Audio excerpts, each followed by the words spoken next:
Welcome, hello and welcome. Glad you're here. I'm Dan, your friendly fishmonger from dansfish.com, and I think we're live and good, so let's do it.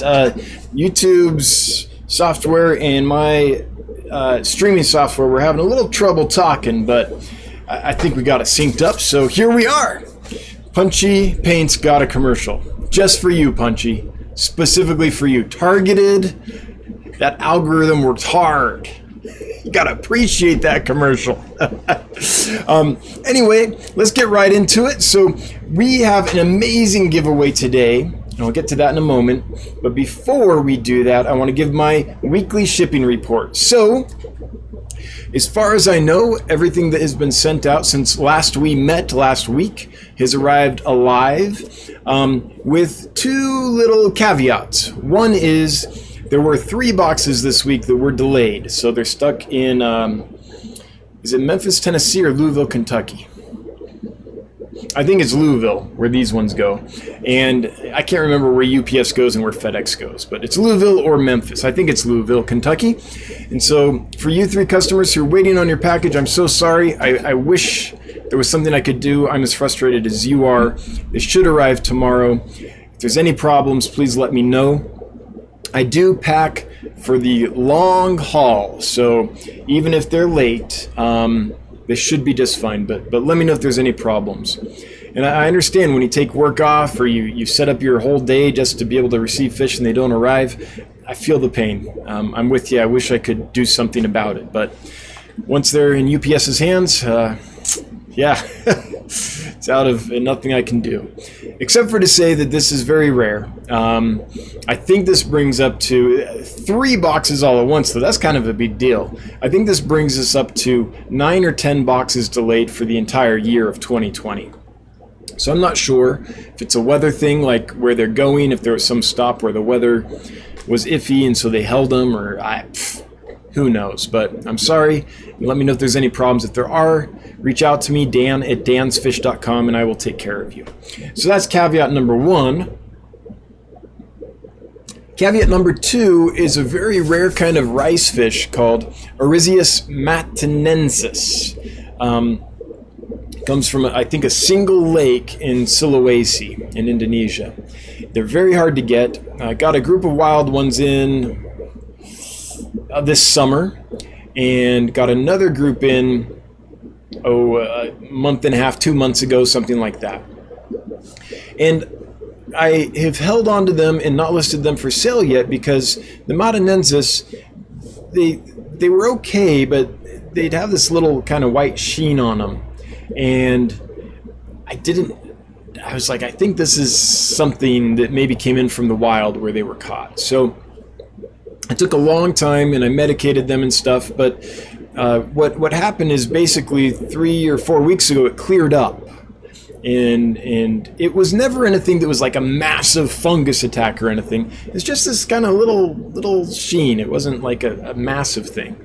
And I don't know if the medicines did anything. I think it was just time and clean water and lack of stress that did it. But as of 3-4 weeks ago, it appeared that they had been all cleared up. And so since they had been cleared up for several weeks, I thought, okay, they're ready for sale. And so I listed them.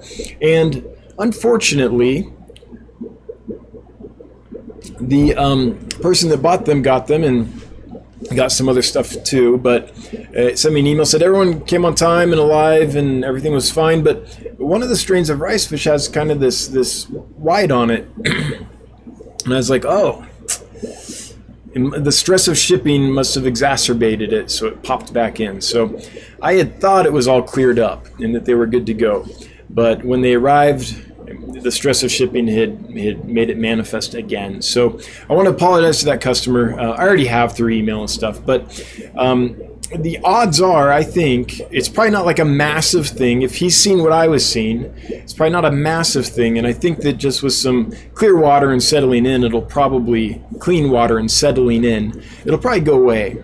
But there's things like that, just like stuff that you and I carry, and we're fine, and then we get in a stressful situation, we get a cold. You know, it's the same kind of thing. So I'm hoping they do fine. If they don't, of course, I'll take care of them. But I'm kind of waiting on the result of that before I can claim victory or not.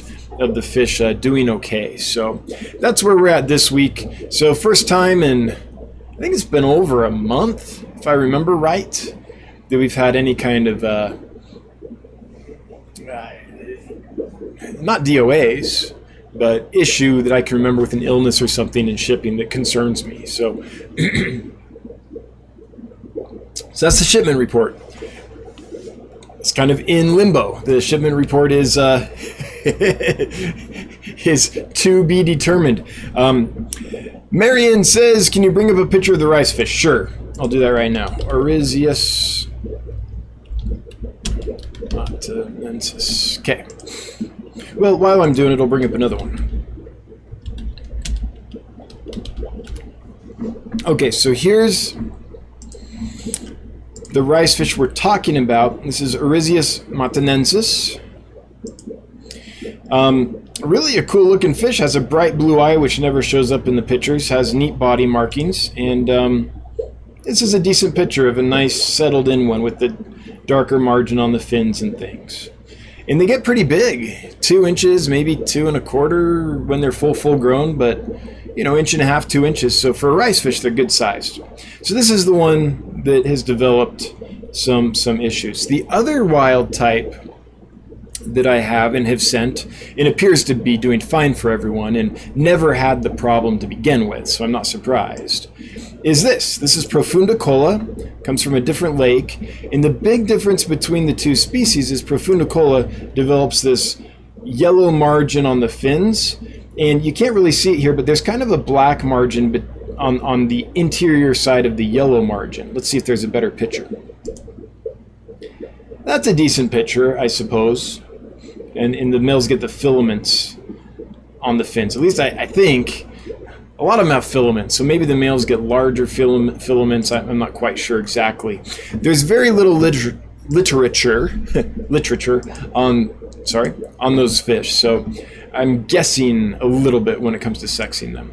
But those are the ones. So those are the rice fish that I'm a little worried about. So we'll see. I'll let you know how it goes, and then I can know what my ratio is for the year of fish arriving alive and doing well versus fish DOA or having a problem and dying a little later. So far we're pretty good, 99.62%. It's actually probably better than that because I calculated that number a while ago and we've had several weeks with no losses that I'm aware of. So it might be even slightly better. So, yep. Okay. I want to jump right into the giveaway. This is a special one, I think, because this is from a legitimate company. This is a company that I've looked up to for a long time, and I think does a good job and is really here to help the hobby. And the giveaway is from Scott at Tannin Aquatics. This is a place, Tannin Aquatics is a place you can go to get botanicals. So we all know about Indian almond leaves and alder cones, but there's all kinds of other stuff out there. So this company specializes in getting you botanicals so you can have, you know, the right kind of natural-ish. I say natural-ish because a fish in a glass box is never natural, right? But if you want to put botanicals in the water so that a fish from a black water environment feels at home and gets the humic substances and tannins and stuff in their water that they would normally get naturally in their natural habitat, then this website is a great place to go. And this is what they're giving away. It's the Enigma Explorer Pack. It's worth $60. You can read all about it. I will put a link here down in the chat. I'm stepping on Candy's toes a little bit, which probably means that I'll do it totally wrong. Yep. I don't think that worked. Did it? Oh, wait. Maybe it worked. Let me click that link and see if it takes me there. Oh yeah, it's working. Okay, good. So the link does work. And the other thing I really like about Scott over at Tannin Aquatics is Scott does a regular podcast. They're short and sweet, but they're full of real knowledge coming from someone who's a real specialist. So if you like fish podcasts, then check out the one from Tannin Aquatics. I believe it's called The Tint. The Tint, T-I-N-T, like a tinted window, right?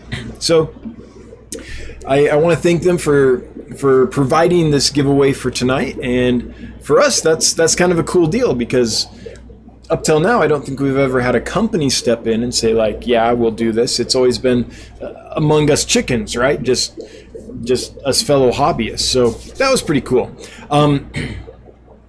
And I do want to mention a special thank you to Great Plains Aquatics, Michael Wentworth from Great Plains Aquatics, for kind of setting this up. So without Michael, this would not have happened. So thanks again, Michael. And if you want more Michael action, then check out the Get Gills Facebook group. He basically runs that group. And so you can get a hold of him there very easily. All right. Oh, I should mention how you could win the giveaway. That would be good. So if you want to win that pack of Botanicals from Tannin Aquatics, then enter hashtag Tannin Aquatics. No spaces or anything, just hashtag Tannin Aquatics. And that will get you entered into the giveaway that we'll do a little later tonight. So, yeah, hopefully that's not too long, but I thought it was appropriate since they're a company, just to make the company name the hashtag, help them out a little bit, right? Okay, with that, I've got something that I think is really, really cool. I today went to clean out my old orders stack. This right here is the stack of orders since April.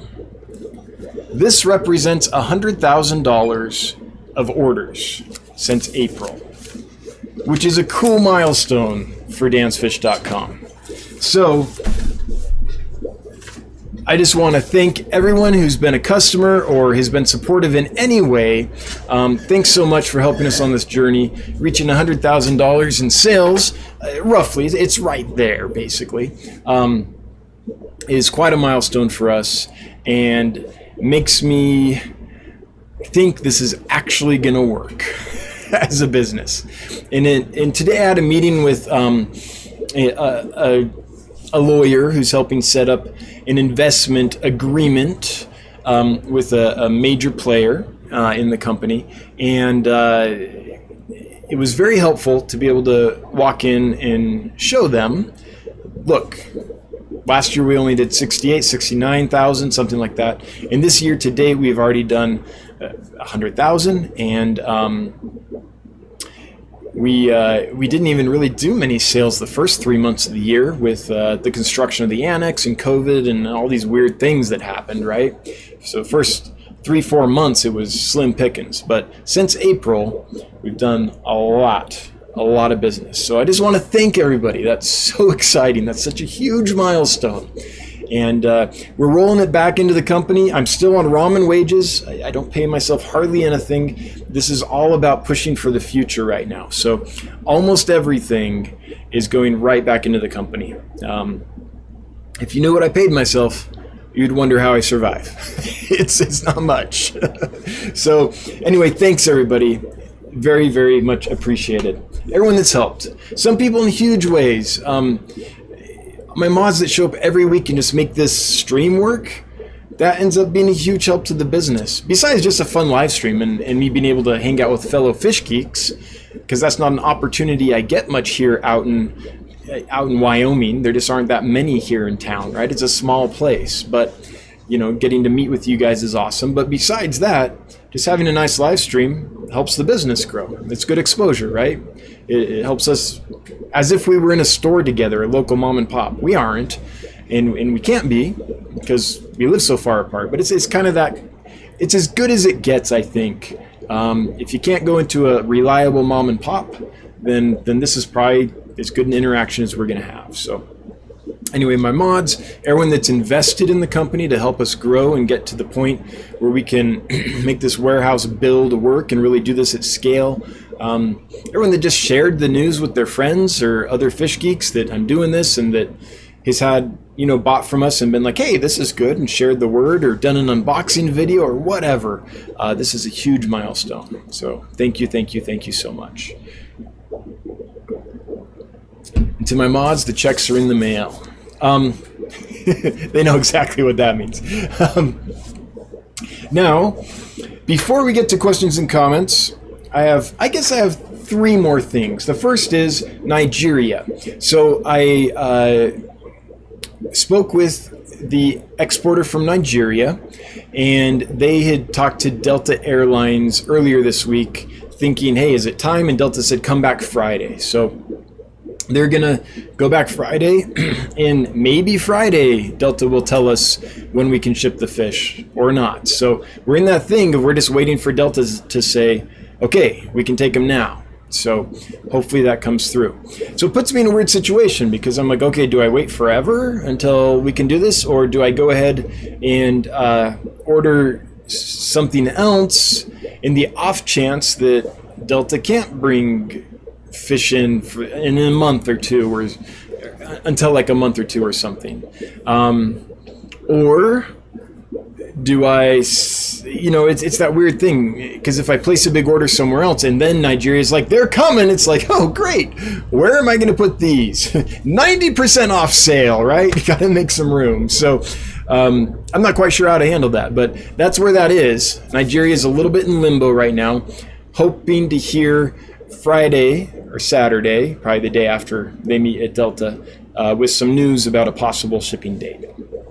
Apart from that, the warehouse build is going fine. We're still working on getting the engineered plans finalized, and that's in progress.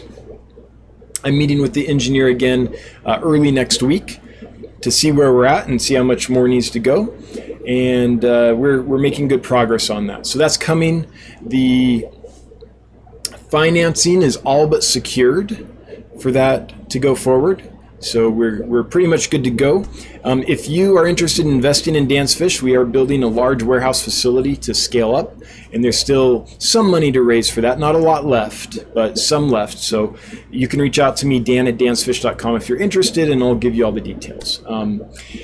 The last thing before we get to your questions and comments is what is going to be released for sale this weekend. So got some more fish in week and a half ago, and here's what we got in. We got in some more Lemay rice fish.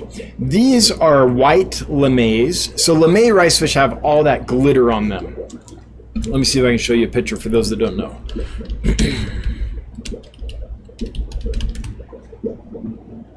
See if I can find a good Lemay. Here you go. So this is a normal white rice fish here. This is a Lemay rice fish with all those sparkles. This is a Lemay as well. See all those sparkles on it? So if you picture a white rice fish with a whole bunch of sparkles on it, that's what we have. We also have, we already have the orange Lemay for sale right now in the white Miyukis, but along with the white Lemays, we also have some, I guess, I don't want to call them koi because that designates a specific marking, but they have white and orange on them, like blotches of orange and white, kind of. So they're, I don't know, half white, half orange. Maybe not that exact ratio, but a mix. So that's another one that we have coming up. We have some Ivanstoffs, some Pseudomugil Ivanstoffi. Nice batch, good to go. Think they'll do great for you. We have Cardinal Tetras. I usually don't get Cardinal Tetras, but so many people have asked, and this will be an experiment. The reason I usually don't get them is I'm like, are people willing to pay $6 a piece for Cardinal Tetra? We'll find out. So I will tell you though, if you ever have trouble getting good Cardinal Tetras, these are going to live for you. These are hardy. They come from a good source. They're acclimated. They're not sickly. They're not skinny. Nothing like that. So if Cardinal Tetras are a fish you've liked but have always been afraid of or had trouble with, give them a whirl. I have a great guarantee on my fish, and I think they'll do good for you. So I think they're not huge or anything. They're still fairly small, but we'll see if we can move them at $6 a piece, and if we can, then maybe I'll get more Cardinals in the future, but it's a little risky. Because let's face it, you can get Cardinal Tetras other places for cheaper than $6 each at that size. So we'll see. We'll see if people are like, yeah, with the quarantine and the health of the fish and everything, if it's worth doing that. Red lizard catfish, great group. Fat bellies, been eating like little pigs. I think they'll do wonderful for people. Finally got some Melanotania parva in. So for those that have been waiting for parva, I know there's several of you. Yes, we have some in. No, they're not big enough to sex. So if you if there's a specific sex you need, you'll have to get a group because I can't sex them. But they're doing great. Like that batch is amazing. Some hatchet fish, but they came in tiny, like 1/4 of an inch. So I think I'll give them another week or so.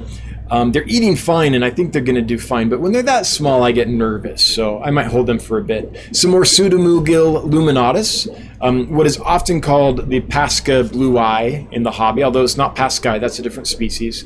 Or red neon blue eye, or some of the common names.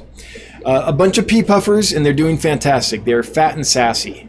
Like none of them came in skinny. This batch I didn't have to, I mean I did normal like deworming and stuff, but I didn't have to like take an extra month to fatten them up. They came in good. So if you're looking for pea puffers, we have some pretty good ones. And then what I'm really excited about is some Australis. So we got Aphyosemion Australis, the chocolate form, and Aphyosemion Australi, the orange form. So let me show you what that is for those that don't know. This will only take a second. I know most of you know what an Australi killifish is, but here they are. Here's the orange form, and then that's a very color. I don't feel comfortable with that because that's a lot of orange on the body, but something like this would be a chocolate Australi. Oh yeah, here's a good picture. That's a very good picture of an Australi chocolate. So that's what we got. That's going to be released this weekend. Probably, I think I can get to it Friday. Should be the day. So that's enough about me and the business and everything. So we're about to get to your questions and comments. Before we do, I just want to thank Tannin Aquatics again for providing the big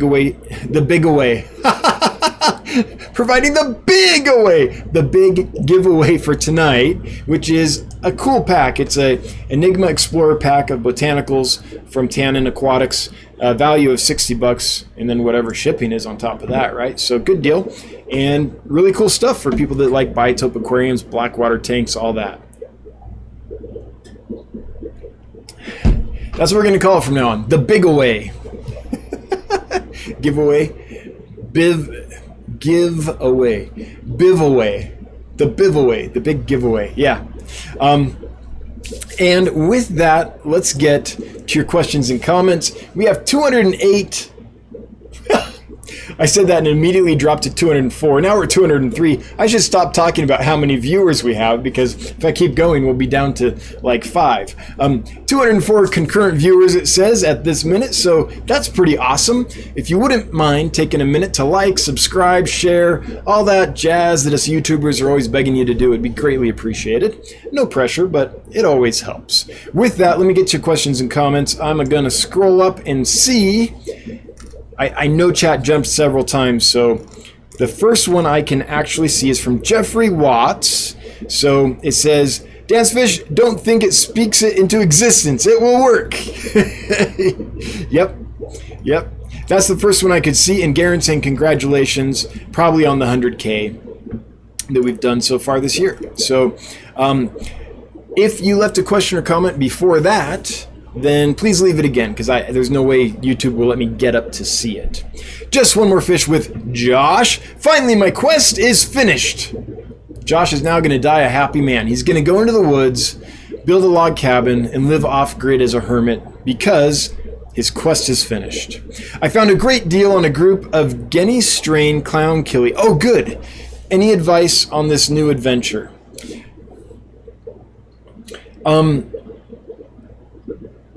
Kind of. I've kept and bred clown killies for years, and then I moved to Wyoming, and I can't keep them alive for the life of me. Not in my water here, and I don't know why. But the best way I found to raise clown killies was... Okay, So if you want to raise a fair number of babies, get a fairly large tank. You're like, clown killies, they can go in like a tiny little 5-gallon. Yeah, get a 20 long. Lots of floating plants. Water Sprite is amazing, but some kind of floating plants with lots of long rootlets coming down. So it's not just like duckweed, just not on the top, but on the top and down. So the fry can really get in the roots, in the leaves and stuff and hide. Frogbit might be a good one as well. Different options, but some kind of floating cover. That should be over about 3/4 of the top of the tank. And then something growing up under it too. Basically, you want a bunch of plants on 3/4 of the tank, and then leave a quarter free so you can feed there and everything. And I would just put them in there and let it go. That's what I would do. You could feed infusoria, you can feed paramecium. That will increase your yield, but there's going to be a lot of little stuff in there that the little babies can eat. And if you squirt in baby brine shrimp every day, the adults will love it. The babies will eat it once they've grown a bit on infusoria or paramecium or whatever's in the tank. You might not have to, you'll have to get to know the tank. If you're not getting many babies, then maybe try feeding infusoria or paramecium. But my guess is there's probably going to be enough life in there to get the babies through the first few days until they can eat brine shrimp. And I just let it rip. I just leave them in there. So that's what I would do. You could also pull mops and pull eggs and everything, but with annulatus, the clown killie, Pseudo Epiplates annulatus, rocket killie, clown killie, their eggs are so small and stuff that I didn't have as much luck artificially incubating them as I did just letting it go in a more or less natural style tank. So hopefully that works. I'm so glad you found a nice pure strain killie. Hopefully they're hobbyist bred and raised. If they're from the wild, there can be some serious acclimation, TLC, quarantine, things like that needed. But if you're getting them from like a killie geek that bred and raised them, you should be good to go. Yeah, that's my thoughts on those little guys. Did I just see KG Tropicals? It's so, John and or Lisa, it is so good to see you guys. I almost wore the Bubbles t-shirt on this live stream.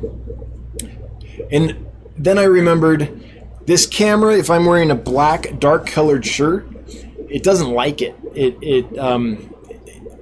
It compensates for the light weirdly and makes my head super shiny so I look even balder than normal. So I was wearing Bubbles t-shirt earlier today, and I had to take it off for the stream just because this color reacts better. Let me show you what I'm talking about. I know I've showed this a time or two, but for those that don't know what I'm talking about, see how shiny my head is right now? It's a little shiny. I'm a bald dude. I always have a bit of a halo, right? That's the joy of being bald. But watch what happens when I put on something dark. See how much shinier my head is now? That's because on this darker background, the camera wants to compensate, so it makes my head shinier. Like, look at this. Oh, if I put my hands up, that helps. That darkens it a bit. Yeah, we'll just do the stream like this from now on. There we go. Perfect. But yeah, see this? There we go. It's gonna be super shiny. Now watch what happens when I take this off and I have a lighter colored shirt on.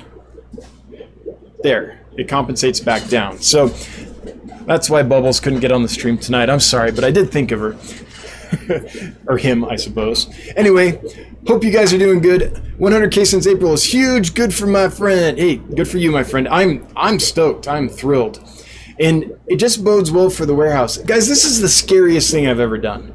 Like, it's the most joyful thing besides having kids, getting married, yeah. But I'm talking about like business-wise, career-wise. It's maybe the most joyful thing I've done. The festivals, the theater festivals, let's be honest, those are pretty cool. I worked with some amazing people, very creative time. So that was pretty joyful too. But it's scary because, you know, I quit a wonderful job to do this.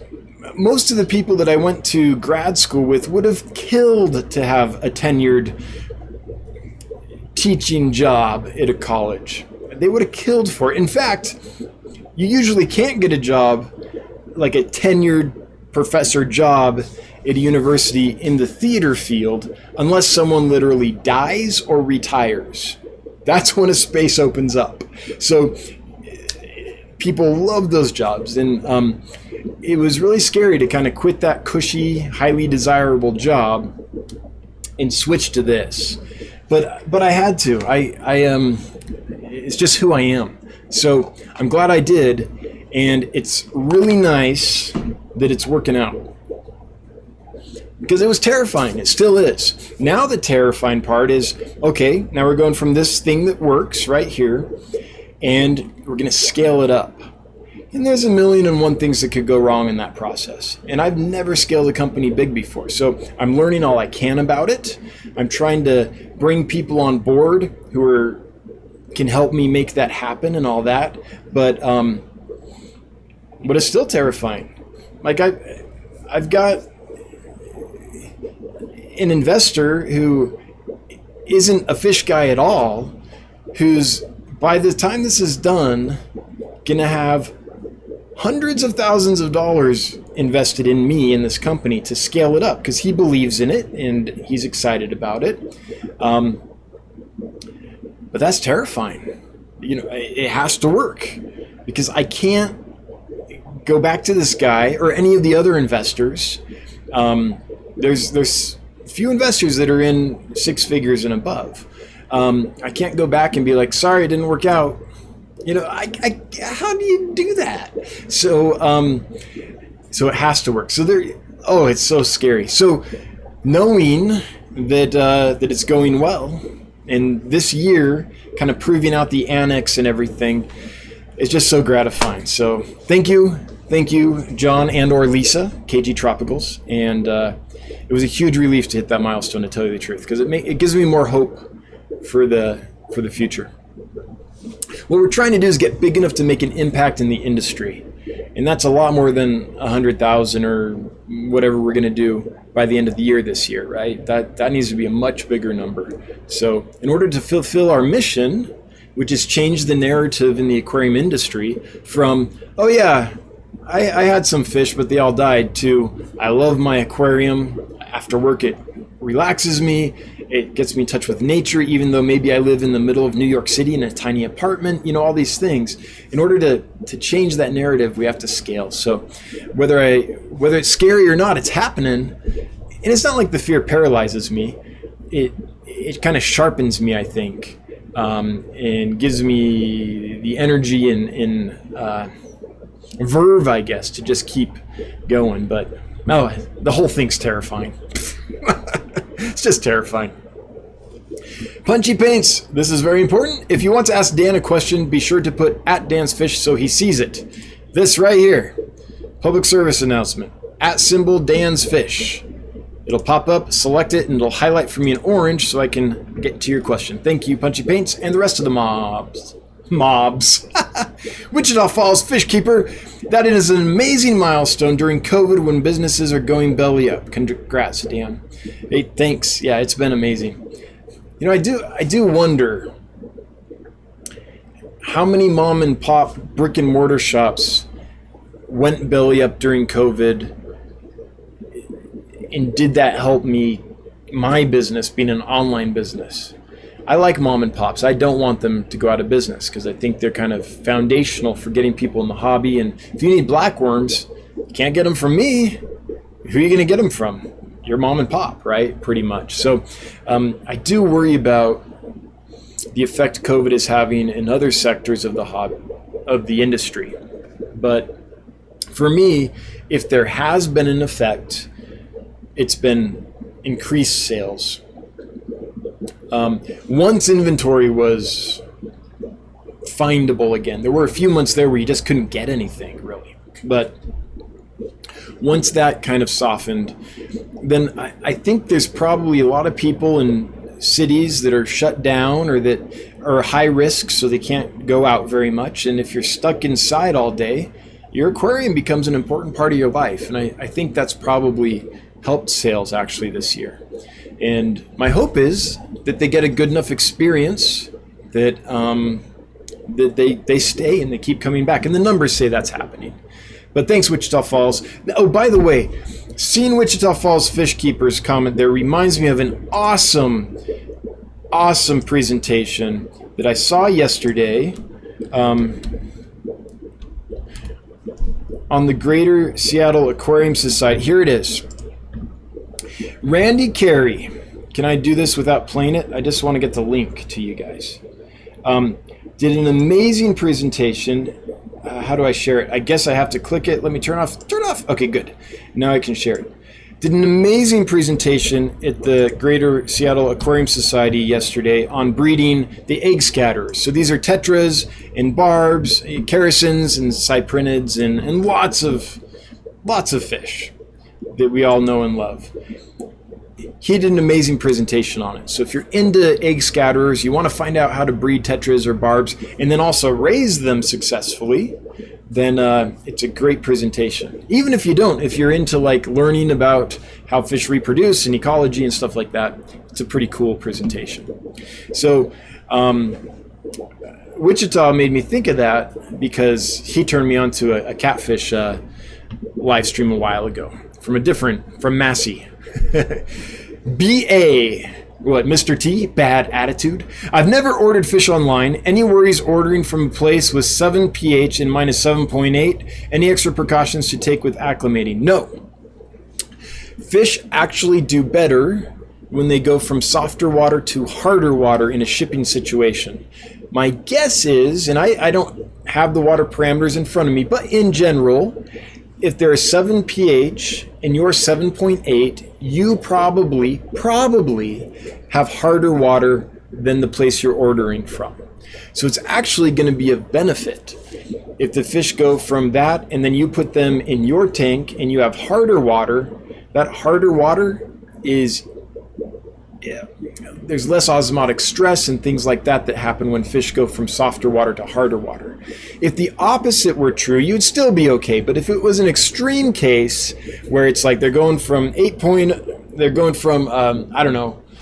really, really hard water to very, very soft water, that can be an issue. But soft water to hard water, I don't think that's ever an issue as long as that hard water is clean and the fish are taken care of. Yeah. So minerals and salts and things like that in the water, which help make it hard, actually help relieve osmotic stress that fish experience when they're just shipped. So I think you're actually in a good situation there.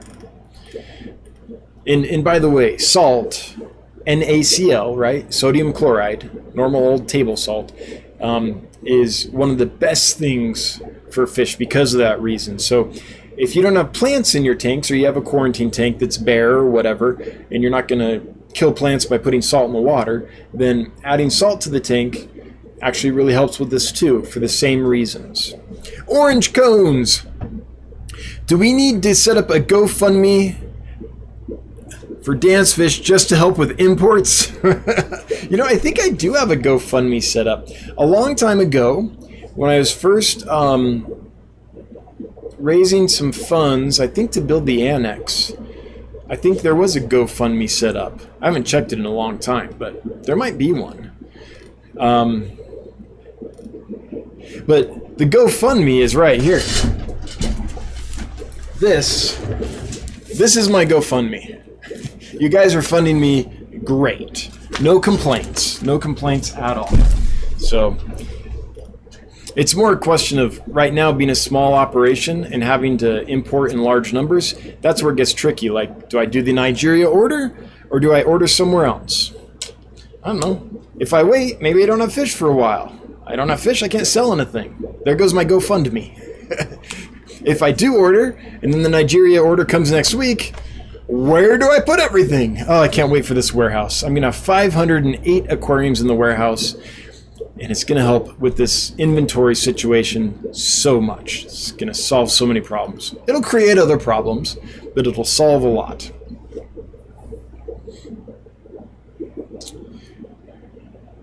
Okay, W. Marion. Oh, well, I did see it. So that was to BA. Gotcha. Okay. Hi, Dan, says 44 Mad Guy Fish and more. Well, hello, right back at you. Jeff Chambers, are the Cardinals tank raised or wild caught? They are tank raised. Yeah, they're not a Project Piaba fish. And that is something I will say. If you have access to healthy Project Piaba fish, I would actually encourage you to buy those instead of buying mine. I think that's a very important organization. It preserves the rainforest. It preserves a lot of blackwater habitat around Manaus in Brazil. And so, well, it's outside of Manaus, I think. But anyway, it does a good thing. It helps people have sustainable lives without absolutely destroying the environment. And so I would encourage you to do that. However, I will say this. Wild-caught cardinals are going to take some TLC and stuff. So get them from someone who's done that, who's fattened them up, who's got them used to aquarium conditions and all that. So yes, get Project Piaba fish before anything. I just think it helps in so many ways. But I wouldn't get like fresh from Brazil and plopped in a store's tanks. I wouldn't buy them then because it takes some know-how. Unless you're expert at doing that, great, go ahead. But it takes some know-how acclimating black water fish, especially when they're tiny, to aquarium life. Jaden V, I received the 4 Simulus Coreys I ordered from Dan. They came in healthy and active. Very pleased with my order. I'm glad to hear that. Awesome. Yeah. That's what we try for, and that's what almost always happens. And we'll see. Hopefully those Oryzius matinensis do fine, and I can report in the next couple weeks. Everything went well, but I do worry about them. Hiram Santiago, what are those turquoise ram fish behind you? Are they the new fish in that tank, or am I just noticing them? Those are electric blue acara from Kent. Kent Katz bred and raised those, and I bought a bunch from him. And I liked them so much that I put some in here. I put them in here, it's been a few weeks, but it hasn't been that long. So I'm not surprised you're just now noticing them. But I think they're the last bit. Man, I got to give myself a haircut soon. This green hair is just too big. Got to trim those plants. But I think the tank's where I want it. What do you guys think? It's got good action on the bottom, a big school of skunk cories. Once those skunk cories finally get old enough that they pass away, I've probably got several more years with them, but once they do, I'll probably replace them with Equus. And then I've got those golden torpedo barbs in there. I have the archer fish, a few swordtails, and the electric blue acara, and still some steel blue apistos that breed in there regularly and are just part of the tank. I'll never be able to catch them out. So, yeah, I think we're about done. I don't like a tank that's super crowded with a hodgepodge. I like more like larger numbers of fewer fish. So I think those blue acara, the electric blue acara, kind of round it out. They swim in a way and have a color flash in there that was missing before. So hopefully you like them too. Elysian AS, Scott from Tannin is a great guy. My club in Bucks County, PA, was the first club that received a donation from the company. He continues to support us. That's awesome. Yeah, I've been very impressed with this podcast. I can tell just from listening to the podcast that the guy knows stuff. And, there's a lot of places on the internet and stuff when you're seeking information that it's hard to separate the wheat from the chaff, right? You don't know what is actual good information versus what is just lore or myth, or you don't know where it's coming from or where it started or how the information was founded. Is it just something that's been passed on over and over like an old wives' tale, or is it something that's grounded in a scientific paper from a peer-reviewed study or something? The Tint, the podcast that Scott does, I can tell just from listening to it that that's a place I personally would trust to go for information. So I've been very impressed with him. So thanks, Alician, for the shout out. And by the way, it's not like a big long-term sponsorship we have set up or anything. It's just he's providing the giveaway tonight. Just so you know what the relationship is, I'm not going to be yelling "Yay for Tannin Aquatics" forever because he's giving me a bunch of money or anything. It's nothing like that. Garen throwing down $5. I've missed some super chats. Not much, but here's something to help with the business. Oh, Garen, thank you. $5 is fine. It's a ton. it's $5 is $5. Anyway, thanks so much for helping with the business. I appreciate it. And like that old thing, tell your friends. Tell your friends, make unboxing videos, do all that stuff to help spread the word. Yeah, so many people have helped in so many ways. And thanks for helping with $5. Kelly Foreman, follow your fish streams for $4.99. I can now afford to do so. Kelly, thanks so much for the super chat. I appreciate it. Nurse Beckus throwing down $19.99. Right back at you, Nurse Beckus. Oh, wait. There. Yeah, can't see it. There we go. Right back at you. Thanks so much. Sending the love. S, I'm waiting on Dan's fish stocks. Yeah. Well, okay, I can't see the future, but we don't plan on ever taking more investment. We're a lean, mean kind of startup model. And so, but not in the way Silicon Valley does it, where it's like, let's raise tons of money and tons of money and tons of money and tons of money, and maybe one day we'll be worth something. It's not that model. It's let's raise what we need to get the warehouse rolling. And then once that's going, the plan is to rely on the profits from the business for any future expansion. So we don't plan on doing stocks. We don't plan on being a big, like, traded public company or anything like that. But I can't see the future. Are there any fish billionaires? Like, it's not really the plan. The plan is to be a good company that makes the industry better. That's our entire mission. Be a good place to work where people enjoy working and change fish keeping and how the industry works for the better. That's the plan. So stocks probably not going to happen. Now, in 10 years from now, when we're doing our IPO, I will change my mind, but I don't see fish company being that. Sylvia R. Are those sick rice fish, are they from Lake Matano? Yes. And that's really warm, right? Yeah, so they're going to like it, say I wouldn't go below, say, the low 80s or so. How warm are you keeping them? Low 80s, about 82 degrees. Yeah. So Lake Matano is interesting. It's a warm lake, and it's, what is it? It's either hard water with a fairly low pH or a high pH with fairly soft water. I can't remember, but it's got some interesting water parameters that you don't really find everywhere, if I remember right. I've researched a lot of habitats, but I do remember something funky about the water. But yeah, they like it warm, and I think they like it harder water, if I remember right. But I'd have to look it up again. It's not a lot of information on that fish, so I did read some studies on the lake itself before I decided to purchase them, and I just have to look back at my notes. I don't remember off the top of my head. But so this is a trick. If you can't find information on a fish, but you can find where that fish is from, then likely there's been studies done on that body of water by some graduate student somewhere measuring something. And you can find these studies in PDF form online for free. And yeah, you can't find out about the fish, but you can find out about its habitat. You can find out a lot about its habitat, temperatures, hardness, pHs, things like that. Because those measurements are generally included, TSS, total suspended solids.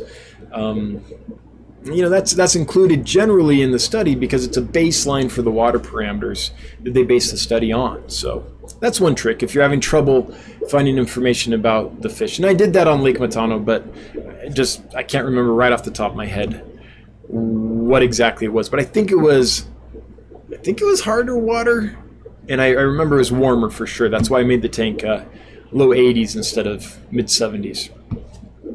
Michael Wentworth, the main moderator at the Get Gills Facebook group. Thanks for the opportunity as always. Hey, thank you for making this opportunity happen. Michael Wentworth is the gentleman that helps set up this giveaway with Tannin Aquatics, so thank you. What's your favorite botanical? What's your favorite black water type fish? Hashtag breeding is pleasure, you know it. And Golazo. My favorite botanical. So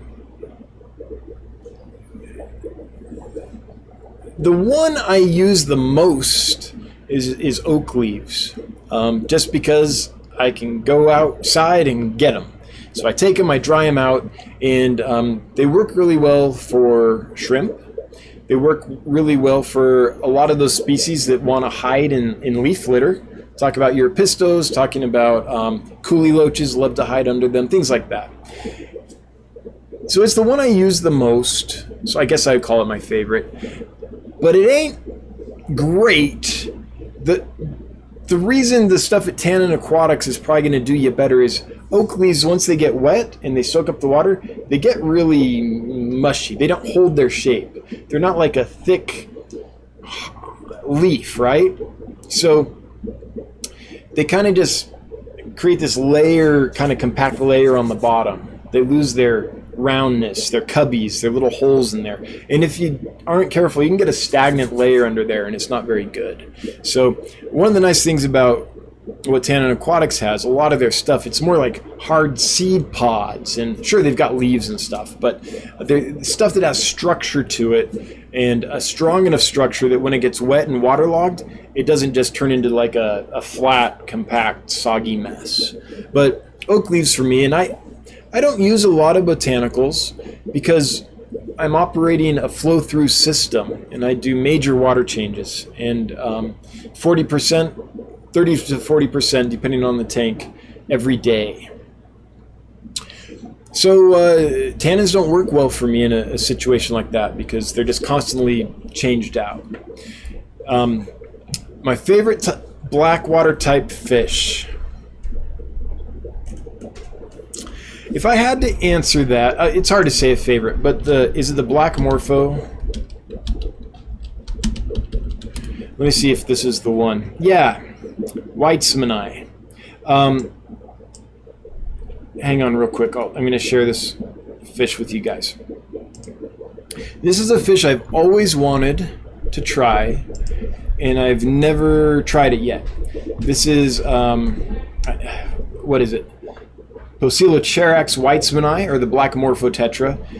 Beautiful little fish. I have yet to try it. They're a cave spawner, which is interesting for a tetra. They actually lay eggs in a cave and guard the cave. Kind of think like a peacock gudgeon or a cichlid or something. And just an absolutely stunning little fish. I can get them, but I haven't yet because the price and just fear of them not doing well in my setup. So I haven't kind of pulled the trigger on them. But one of these days I will. And that's one that I've had my eye on for many, many years. It's a nice blackwater species. So I'm going to go with that one. One day I'll keep that fish. Again, more Michael Wentworth. Do you have any first-hand experience using botanicals to increase your breeding success by introducing humic substances and providing a food source for fry as the botanicals decay? Yes, especially with shrimp. The only times I've ever been successful in raising large numbers of shrimp have been in tanks full of botanicals. So not so much with fish. Let me think.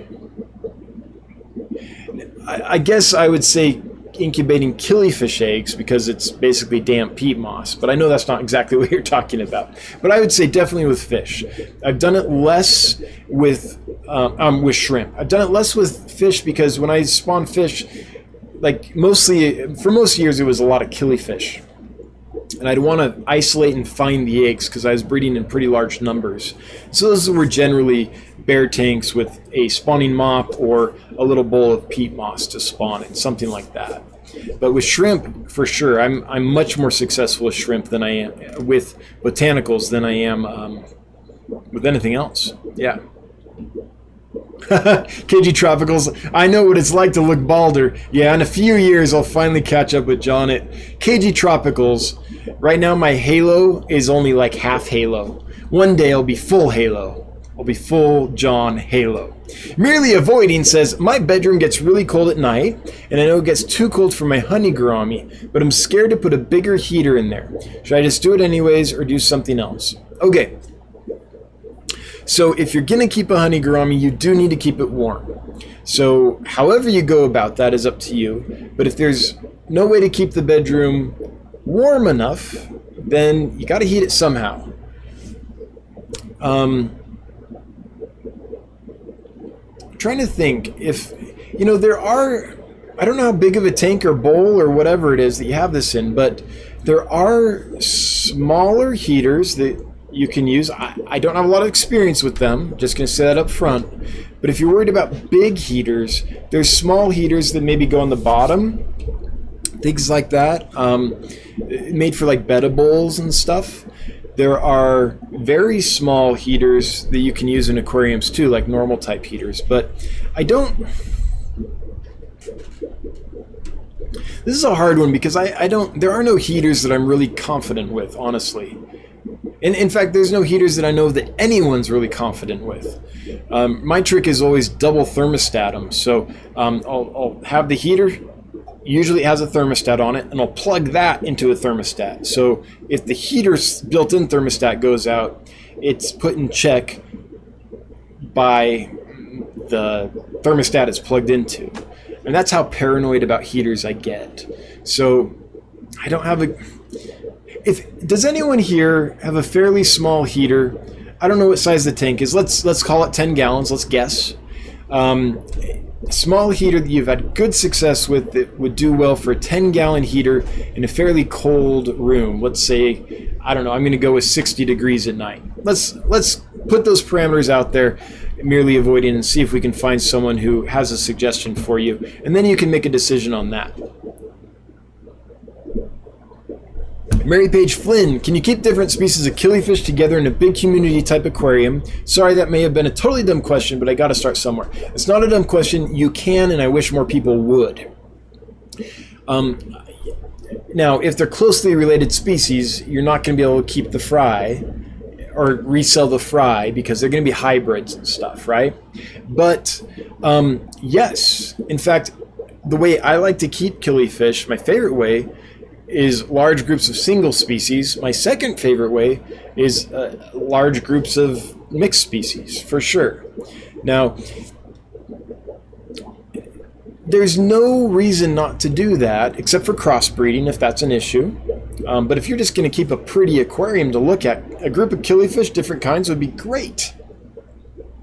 The reason killifish have got this reputation that wouldn't work is because killie keepers generally have very small tanks and keep like one pair per tank or jar or shoebox or whatever they're keeping them in, right? So they've got this reputation for only being able to be kept in like pairs or trios or something. Not true at all. I find when I keep killifish, I'll put 100 killifish in a 75-gallon aquarium. Let's see here. Like 100 Aphyosemion calliurum. 100 Epiplates, we don't know the species, but they were collected at Akaio. What else? Lots of different fish like that normally you would think, oh, I'll just put a pair in a little tank. Lots of them together. No problems. In fact, they came out, they were bold. They weren't nearly as shy as when you just put two in a little tank. So I think it's the way to go. The big caveat is, first, killifish jump like crazy, have a tight-fitting lid. They will find the tiniest little hole, and they'll find a way to jump through it. The second thing is, you got to have appropriate sizes. So an Epiplates that's full-grown will easily eat a small Aphyosemion australe. So assuming everything's the right size, then most of them I think you could mix together. Now, there are some extremely aggressive killifish, your pupfish, your flagfish, the Florida flagfish, your Aphanius. So there are some outliers there, but in general, what I keep Aphyosemion australi with a chrome aphyosemion like bivitatum or polyaci, with I don't know, name another Aphyosemion striatum, something like that, and have like 12 each in a 55 gallon, maybe a few more species as well. Totally. And I think that you'll see better behavior if you do that in more fish that are less stressed, honestly, than when you just keep them in a little tank and they're wondering, is there a predator? Is that's why no one's around? What's going on? Now, I know they're not a highly social fish. They're not a schooling fish.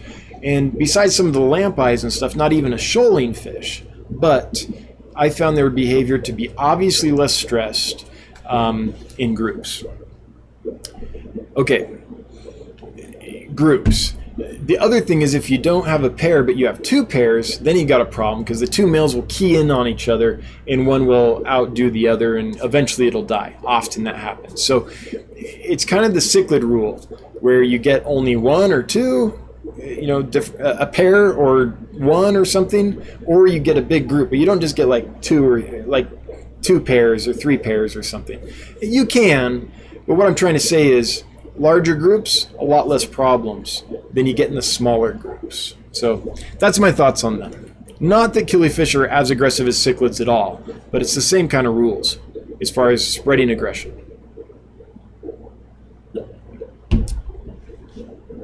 DC Kyle, hey, no shame in the head migration process. It's a sign of knowledge and maturity. My dad used to say, God only made a few perfect heads, the rest he had to cover with hair. So I guess my head is getting more perfect with age. Just one more fish with Josh. When Dan's Fish puts on the dark shirts. Yep. Priscilla MK brought YouTube back to live. Well, yeah, with the bald sheen, absolutely. It's a miracle. Merely avoiding second question.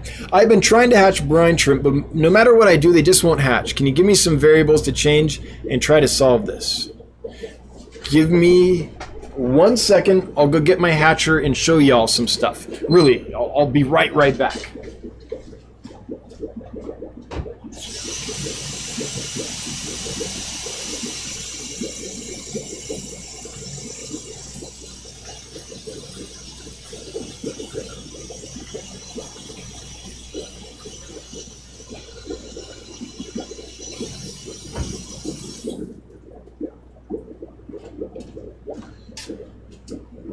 Okay. I just spilled all over my lap.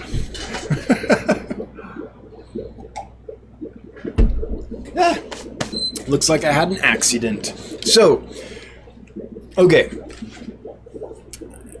With hatching brine shrimp, I think the rule is KISS, right? Keep it simple, stupid. Get yourself some kind of hatcher that has a small bottom and a wider top. You can use an inverted 2-liter pop bottle. I like these. I bought these from Gemco. They're a little pricey. This is like 45 bucks. But I've had this thing for, I don't know, 15 years. Something like that. I have 2 of them. I've used them forever. And they just keep working and working and working. Okay. So what I do is I take a spoon, like a normal cereal spoon. Dip it in the can of brine shrimp eggs. Put it in here. Then I take a heaping 1/4 cup of rock salt and I put it in here. Then I fill this with water up till about here. Lid goes on, air tube, rigid air line goes in and attaches to the air line to the pump, right? And you just let it bubble. Let it bubble for, it can take 24 to 36 hours depending on the temperature. I don't heat these, I don't light them, I don't do any of that. I don't add baking soda. When I was in places with super hard alkaline water and now when I'm in super soft water, which can be acid sometimes, doesn't seem to matter at all. Just plain old tap water. Don't dechlorinate it. If you have chlorine in your water, no problem. Chloramine, I don't know. No experience with chloramines that I know of, but chlorine, not a problem. Let this go. When you want to see if they've hatched, turn off the air, say in 24 hours. You'll kind of notice a change in color, but turn off the air. Set your timer.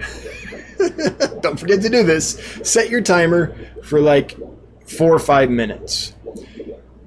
Then come back. If a bunch of stuff is settled to the bottom and a bunch of other stuff is floated to the top, they're ready. If not, if everything's kind of still in one place or the other or mixed up, it's not ready. Usually it'll be floating. It won't be on the bottom. So eggs that haven't hatched yet tend to float. Egg shells that have hatched tend to float. Baby brine shrimp that's hatched tends to sink. You'll get this weird stage in the middle, though, where the nauplii, the baby brine shrimp, have hatched, but they're still kind of connected to the shell. They're still kind of getting free of it, and then it's like all over. If you have a clear layer on the bottom and you have empty shells at the top, then you just turn this nozzle and it all comes out. Well, move this a bit so it doesn't plug the bottom. It all comes out, right? And that's it. I do that pretty much every day and have for, I don't know, many years, and that works for me. So that's how I do it. I think, and I could be wrong, I don't have your water, I don't know what's going on, I don't know what temperature you have in the place you're doing it or any of that, but I think people generally overcomplicate it. So keep it simple, stupid. Just rock salt, and this is 2 liters, by the way. So in 2 liters, heaping, and it doesn't have to be exact at all. Heaping 1/4 cup of rock salt, tablespoon, like a cereal spoon, right, full of eggs, and let her rip. Now, they're in a fish room, so where they're at is probably going to be mid-70s to low 80s, just depending. But there's no light shining on them. There's no buffering in the water. There's none of that stuff. There's a lot of air, by the way. That thing's rolling. It's going. Don't be afraid. I mean, if you have so much air that the top can't stay on and water's shooting everywhere, that's probably not a good thing. But in general, it can really go. So that's my thoughts on it. When I harvest them, I put them in I don't have one right here I can grab, but I put them in a tray, like a plastic shoe tray with a good surface area. So there's only about 1/2 inch to 1 inch of water in there in a wide surface area. That helps the babies stay alive. I put that in the fridge. It'll last 3 days maybe. Now, the quicker you feed it, the more nutrition it has. As it goes through several molts, and every time it molts, it uses energy and depletes the energy in its yolk sac, right? In its body. So if you feed it closer to when it hatched, it's got a lot more fat and a lot more nutrition in it for the fish. But baby brine shrimp's baby brine shrimp. You can feed it anytime as long as it's still kicking. So those are my thoughts. I would just keep it super simple. And maybe you're like, hey, I do exactly that and it's still not working. In that case, I don't know what to tell you. Not like over the distance without being there and actually seeing it and troubleshooting it, right? So hopefully that here helps merely avoiding. Skipper's Aquarium, Mary Page Flynn. Can you keep oh, got it. Thank you for turning me on to that question, but I totally got it. Totally got it. Let's see here. 809. Whew. Reports of your death are over-exaggerated. Yes. Reports of my death have been greatly exaggerated.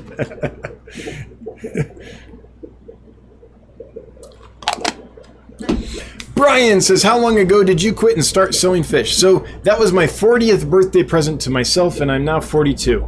It's been 2 years and a couple months. All right. John's Fish Room. Did anyone else have any problems with the Rio Nene Angels? Lost all 6. Oh, no. No one has reported that. John, can you tell me any more? When did you lose them? What did you notice anything? How long did you have them before you noticed any problem? Or before sometimes you don't see a problem, you just come in and they're gone, right? Any information you could give me would be appreciated, whether here or in an email. Either way is fine. And anyone else here, if anyone else bought any Rio Nene angelfish from me, did you have any issues? This is the first issue I've heard about, and geez, I haven't had those for sale for a few months, couple months at least, I think. So yeah, I haven't heard anything, but let me know some stuff, John. I would just be interested. that can help me kind of figure if someone else says they had a problem. If everyone's having the problem at the same time, then what that might mean is that there was something in them and it just has a long latency period. Or it could be a freak thing like a parameter in the tank that went off. But nope, no one else has reported an issue. I'm so sorry that you ended up losing yours, especially like such a neat, not to mention expensive angelfish like that. That's a bummer. Kiwis Aquatics, if interested, I can sponsor a couple giveaways tonight. Kiwis Aquatics throwing down $19.99 and some giveaways. That sounds fun, Bob. Let me know what you got. Do you want to just text it to me? Because I'll be behind in chat forever. But if you text it to me, Bob, I'll see it quicker probably. KP, I can almost see it. I see like the top half of the KP Super Chat Fox, but I can't read what it says. So hang on, I'm gonna try to. There we go. Oh, it doesn't say anything. Just boom. All right, KP, thanks for being here. Thanks for the $2. Always appreciate it. Never required, but it does make the wife super happy. Michael Meliere is the next chat I can see because chat jumped on me. So Michael says, as your business grows and you move into the new space, how do you plan to give 508 tanks the same extreme attention to detail you give now? That seems like a big part of your business. It's by hiring a great team. There's no way I can do it. But we'll be hiring, I hope, a great team. Like, that's the plan. The employees are going to have to just be absolute fish nerds, and just not compromising on standards, and structuring how things are done in such a way that that there's multiple layers of accountability. Basically, is how that has to work. But Michael Meliere, that's one of the pieces of it that I wouldn't say I'm most nervous about that, because I actually have some good ideas on how to make that happen that I've been bouncing back and forth with some partners. How to make it so things don't lose touch, and there's, like I said, multiple layers of accountability through the process. It's really about processes. It's about the team you hire and the process you instill. It's also about the culture too. Instilling that this is not a profit-driven business. The profits are important, but that can't be what drives it. It has to be the mission of the business that drives it. So there's some things we can do. There's a lot I don't know about that because I've never done this before this way. So we will know. The proof will be in the pudding a year from now.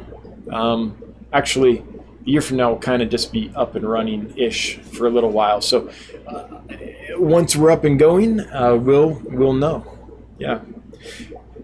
There's certain ways you can do it to make sure that people are not out of touch, I guess. And I have so many ideas, but again, I have no experience, so I'm kind of vetting them with people that do have experience, and we're going to be trying lots of stuff. And a lot of it won't work, but some of it will, and we'll keep that and keep trying other stuff. And eventually we'll get to the thing of, oh, we thought this would work, it doesn't really. So now we're trying this. Oh, no, it doesn't work. Okay, now we're trying this. Oh, that one worked, right? There's going to be a process for sure. The secret history living in your aquarium. I heard Seagrist is selling some Piaba fish now too. And also the brand new Brazilian redback list totally restructures sustainable fisheries method and collection of new species. Yeah. So Seagrist has been selling Piaba for years. Yeah, they are, like them or hate them, they've worked really hard to find out how to support Project Piaba. And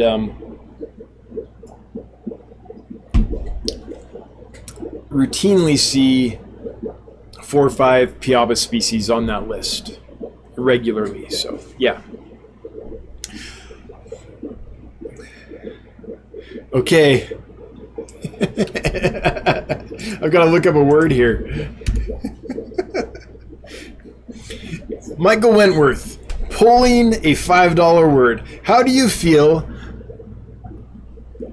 about allochthonous input? All right, let's go on a journey together. The definition of allochthonous. Other relating to rock, a coal formed elsewhere than in situ. Oh, octothonous. I said allochthonous. Octothonous. Gotcha. Biology. Of foreign origin. So something that's introduced. That's interesting. So octothonous, I know that term. I haven't seen it in forever. But I know that term from mythology. An octothonous myth, which is a myth about how, for example, there was one of the Greek city-states that their myth, I believe it was a Greek city-state, was that there was a dragon and someone killed the dragon, took the dragon's teeth, planted them in the soil, and then this civilization sprang up out of the seeds of the dragon's teeth. That's an octothonous myth. So it's about how did this civilization get to be in this place when they weren't always there, right? So you're talking about that in biology. That's a very broad topic, Michael Wentworth, and I bet you're using it in a specific way that the hobby uses it in, but I don't know what that is. So I'm having trouble answering that because the way it's asked right now, it's very broad in my mind because I'm not sure what the specific meaning of octothonous is in the hobby. I've only heard that in the humanities. Excuse me. But if you're asking about it like in biology in the wild, then like introduction of species and stuff like that, that I think is a disastrous. But I don't think you're talking about that. Fish Room Fever throwing down $99 of nitrogen as well as punchy paint. So anyone who has a sword plant and needs a root tab, I've got two for you right here. They are here, they're full of nitrogen, and they are ready to go. Chewy LTD, Blackwater 4.0 to 8 pH is what we had to deal with in the 70s. Yeah, so fish that were collected in Blackwater at 4.0, say a cardinal tetra, and then landed in your 8.0 in Canada. Yeah. We had to prepare tanks with soft water at 6 pH and then gradually adapt them to Lake Calgary, yeah, of the Rift Valley. I hear you. Yep. Thank goodness for RO machines, right? Atreus Kind 173173. Are Apistos easy to breed? Some are. I think Cockatoides is easy to breed. I think McMaster. I think Hongsloi, however you say that. The ones that are very common in the hobby are generally fairly easy to breed. If you've never done it before, Cockatoides, give it a whirl. Now, they won't breed when you want them to, and you could have some aggression issues and things like that, but general rules, the bigger the tank, the better. The more hiding places and caves and line of sight blocks, the better. And it'll happen when they want it to happen. Apistos aren't something that you can set up like a pair of cherry barbs and say, I'm going to put you in the spawning tank and I know you'll breed tomorrow. You put them in the spawning tank and they might breed in tomorrow or it might be in a year. Yeah. But I think Cockatoides is pretty easy. Michael Wentworth, what aquarium-related podcast do you listen to? I love listening to Scott from Tannin, and The Tint is my go-to travel podcast. He has some great guests too. Yeah, I like The Tint. I have to be honest with you. There's none of them that hit it out of the park for me, to tell you the truth. For information, I do like the Aquarist podcast. I like the guests that Randy has on, and there's some good information there. And the difficulty there is just the audio quality, because a lot of it's over the phone and stuff like that, and this is no shade on Randy. What are you going to do, right? If someone's calling and they have a choppy line or something, it can be an issue. But I still listen to them because the information's so good. But I've yet to find a fish podcast. I think The Tint, as far as like production quality and information, might be my number one. I have yet to find a podcast that production quality and information is better than The Tint. The aquarium guys, I don't know. I listen to several of them, and then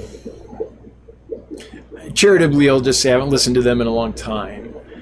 And it's not one thing, it's just kind of like, heard some things that just made me question if there's any real information there I could trust. The Aquarium Co-op podcast, I don't listen to because I listen to all the live streams, and it's the same thing. So, yeah, I'd go with the tint as far as information and production quality. We are going to run out of time here soon. So, Michael, I'm going to skip the next one just because I've got to get to some other folks here. So let me see if I got a text from Bob about what he's going to add to the giveaway. Dan's Fish, that poor grad student. I'm an eternal grad student, that's right. Woo! Wowzer! Bob Kaler, that is amazing. So Bob is adding to the giveaway tonight. I'm going to do the Tannin Aquatics giveaway right now, and then I'll tell you what Bob's doing, and then we'll do his in a little bit. Fish Tank Barn throwing down $1.49 and a piece of pie. I'm not Bob Steenfott. I'll go ahead and eat that pie, and I'll enjoy it. Thanks, Mike. I appreciate it. Okay, we're going to do the giveaway for Tannin Aquatics, which is, once again, for the Enigma Explorer Pack, $60 value plus whatever shipping is. Good deal. I ranted earlier for a while about this company, how much I respect them, Botanicals, and why you might be interested in them. So I'll let you rewind or rewatch to get to that rant. But the basic thing is, great company, really knowledgeable, kind of doing it right, and Botanicals can take you up. If you've never tried it again, it kind of gets you to your next step in the journey if you're keeping black water type fish. With that, the winner is Chevy Fish. Chevy Fish, that makes me happy. Chevy Fish has been a supporter for a long time. So Chevy Fish, congratulations. Out of 162 eligible entries, you have won. Been subscribed since October 16th, 2019. For over a year. Thank you, Chevy Fish. It's finally paying off.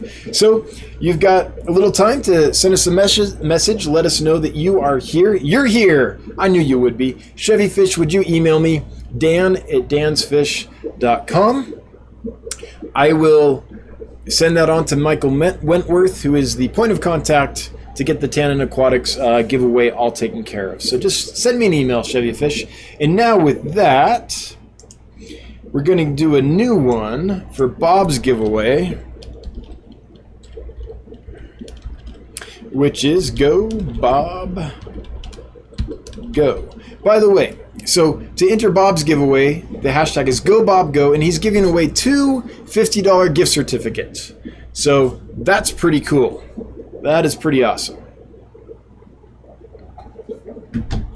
So if you want a chance to win $50 worth of gift certificates twice, go ahead and enter GoBobGo in the chat. And we'll do that pretty shortly because we are running out of time. Bob probably put that chat in like an hour ago, and I'm just seeing it. Anyway, I want to thank Tannin Aquatics again for providing the first giveaway for the night, the advertised giveaway for the night, and Michael Wentworth for setting that up, and Bob for adding to the excitement. That's pretty awesome. All right, Garen, what fish do you recommend for a 10-gallon that is in my garage and always stays 78 to 85 degrees? So that's a warm little tank. So here's the fish I would recommend.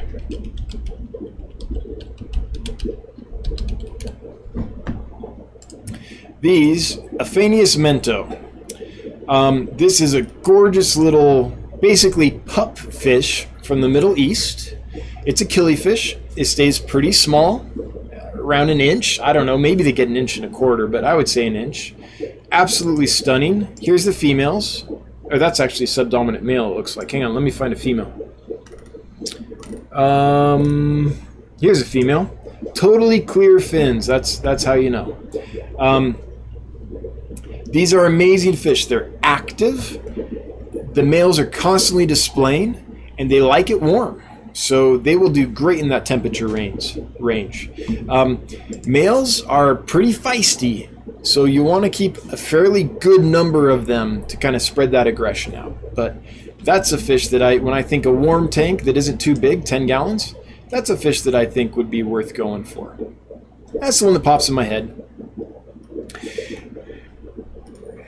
Mike, oh wait, now I have to read this one. Michael Wentworth says, a local friend is keeping black morphos with some help from a few different botanicals from Scott at Tannin. He's had a few spawns. Yeah, so if I did black morphos, I would totally do some of those like seed pods and things to give them some little caves to hang out in. Yeah, that's awesome. Paul, hey Dan, I solved my pH problem, which was showing a 9.4 out of the tap. After I purchased an RO system, which I love. I'm glad that's working for you. Yeah, 9.4. You're Lake Tanganyika right there. Paul, that's great to hear. I figured out how to calibrate my pH meter, which I didn't know you needed to calibrate. Oh. So Paul had 9.4 pH. It was terrible. He bought an RO system, which luckily he likes, because the problem was his meter wasn't calibrated. So his pH wasn't actually 9.4. Oh, Paul, that's hilarious. Yep. Live and learn, right? In the aquarium world, that's what we call the school of hard knocks, right there. Have you ever kept crabs? I want to try. Not really. I mean, some fiddler crabs in some stores I worked at, but I don't think they kept them very well. So I am not the person to ask about crabs. If anyone here has crabs, first, tell your doctor. But after that, would you comment below so we can help out Atreus Kind 173173. Yeah, I'm not the person to help with crabs. I'm crab free, and I plan to keep it that way. Casey, I'm keeping white worms and glass worms cold in the fridge. Good. I'm running low. Is there any way to breed these worms? Yes. So white worms, you need to keep in a fridge, but not as cold as a normal fridge. So get yourself a wine fridge and set it to, oh geez, it's been so long. You'd have to Google it. I'm gonna say 50, 55 degrees, or is it 60, 65? I can't remember. But a wine fridge you can adjust to keep it the right temperature range for white worms. Glass worms I have no experience with, so I can't help you there. I feed frozen glass worms, but I've never, basically like clear mosquito larvae is what I think of as a glassworm. Never bred those or anything. Abolish aquatics. Would clown killie colony breed and not eat babies? Too bad it implanted 20 along with coolie loaches. I haven't tried it. It might work. Hang on, the light just went out. One day I'll remember to change that timer to compensate for the latest daylight savings time change. I don't know if the coolie loaches would eat a bunch of the annulatus eggs or not. I don't think they would eat too many of the babies, but they might eat the eggs. Okay, one more minute. BCFR Aquatics. I have a pair of Golden Wonder Killies in a 36-gallon tank. They're doing the dance. Now what? Well, you can just let nature be and have some nice caviar and snacks for the rest of the community tank. Or you can take the plant or whatever they're spawning on out into another tank and raise them up with baby brine shrimp. Even a little like plastic container will get them started if you change the water frequently, several times a day, so they don't get, pollution in there. Or you could move all the fish out of the tank and just have the babies hatch there and raise them. So that's the real quick 30-second answer since we're out of time. Sorry, folks, we have done it again. I've run out of time. I think I was only, a year and a half behind in chat tonight. Not too bad, right, Candy? So now we're going to do a couple giveaways, courtesy of Kaler's Aquatics. If you have not been, could someone link Kaler's Aquatics channel? If you haven't been to Kaler's Aquatics channel lately, he's been making great strides. Lots of videos, lots of live streams, lots of milestones, watch time milestones, subscriber milestones, all kinds of stuff happening there. So if you haven't been there in a while, check it out and listen to some whimsical fish rambling. If you're stressed, here's the thing about Kaler's Aquatics channel. If you're stressed and you like fish, just go listen to Bob Kaler for a little while. That voice will just calm you right down. You'll be okay. Deep breaths and a little Kaler's Aquatics, and you'll be just fine.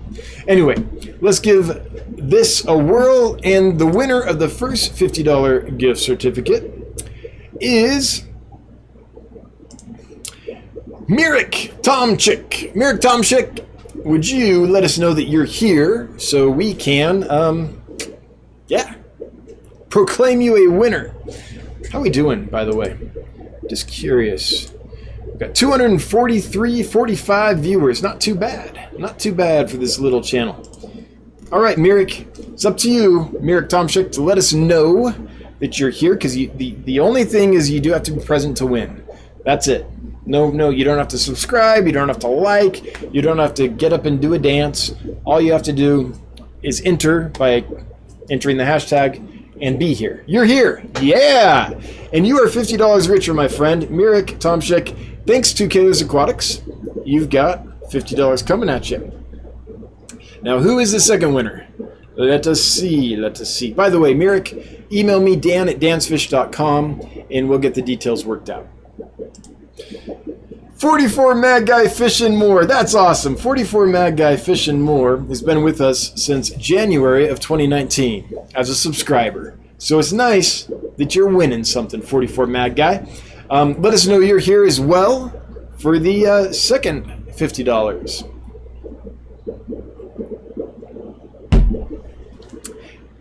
And while we're waiting, Bob Kaler, I can't thank you enough for everything you've done for me. Bob is an OG, one of my first customers ever, one of my first viewers ever, a guy that's helped me out in so many ways, some of which you've seen, lots of super chats, lots of support, helps out lots of people in this community in different ways. But behind the scenes, Bob does a lot for me that you guys don't know about yet. You will someday, probably someday soon, but does lots of things to help people going. So, Bob, I just appreciate you and everything you're doing. Thank you so much. All right, 44 Mad Guy Fish and More. Congratulations. Send me an email, dan@dansfish. I won the Bob Kaler $50 gift certificate, and I will get that taken care of.